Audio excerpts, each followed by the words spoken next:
tradisional. Sistem ekonomi tradisional adalah sistem ekonomi yang berlaku di masyarakat, yang sesuai dengan kebiasaan serta masih bersifat turun-temurun. Sistem ekonomi ini memiliki ciri-ciri: yang pertama, masih belum adanya pembagian kerja yang jelas; yang kedua, masih mengandalkan sektor pertanian; yang ketiga, masih menggunakan sistem barter, di mana misalnya pertukaran antara beras dan ikan. Tentunya setiap sistem ekonomi memiliki kelebihan dan kekurangan. Di sini saya akan menyebutkan kelebihan dan kekurangan dari sistem ekonomi tradisional. Kelebihan yang pertama, tidak ada eksploitasi SDM atau SDA secara berlebihan. Kegiatan perekonomian berjalan atas kejujuran.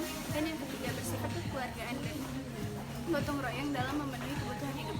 Kekurangannya, tidak semua kebutuhan masyarakat dapat terpenuhi, dan perkembangan dan pertumbuhan ekonomi masih sangat lambat. Setelah mengetahui sistem ekonomi tradisional, saya akan menjelaskan tentang sistem ekonomi pasar. Sistem ini mengedepankan mekanisme pasar, jumlah penawaran dan permintaan dalam menjawab permasalahan ekonomi yang mendasar. Dalam sistem ini juga memiliki beberapa ciri-ciri. Yang pertama, masyarakat atau swasta diberikan kebebasan untuk melakukan kegiatan ekonomi. Yang kedua, mempunyai kebebasan untuk memiliki barang modal dan barang kapital. Dan yang ketiga, dengan melakukan kegiatan ini harus dimiliki tindakan semangat untuk mencari keuntungan sendiri.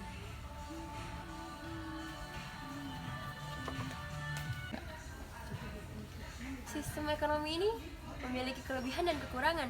Kelebihan yang pertama yaitu adanya persaingan yang mendorong kemajuan suatu usaha. Yang kedua yaitu kebebasan dalam memproduksi, mengakibatkan persaingan antara produsen-produsen untuk membuat dan menciptakan barang atau jasa yang bermutu.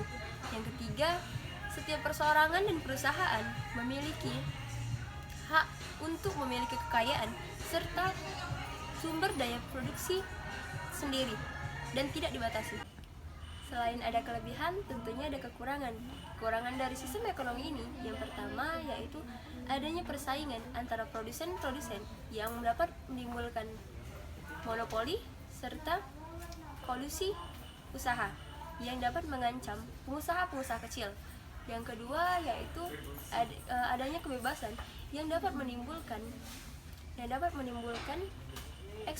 potensi eksploitasi terhadap sumber daya alam serta sumber daya manusia besar-besaran. Yang ketiga yaitu adanya praktik persaingan tidak sehat.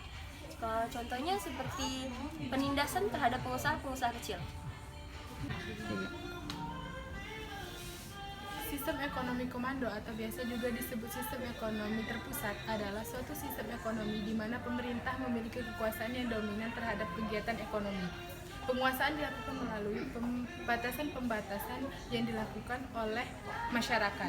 Adapun negara-negara yang mengandung sistem ekonomi komando antara lain Rusia, Republik Rakyat Cina, dan negara-negara Eropa Timur. Kemudian, ciri-ciri dari sistem ekonomi komando ada 3. Yang pertama, semua kegiatan perekonomian diatur dan ditetapkan oleh pemerintah, baik dari sistem produksi, distribusi, maupun konsumsi, serta penetapan harga jualnya. Yang kedua, tidak mempunyai kebebasan berusaha. Dan yang ketiga, semua alat yang digunakan untuk produksi dikuasai oleh negara.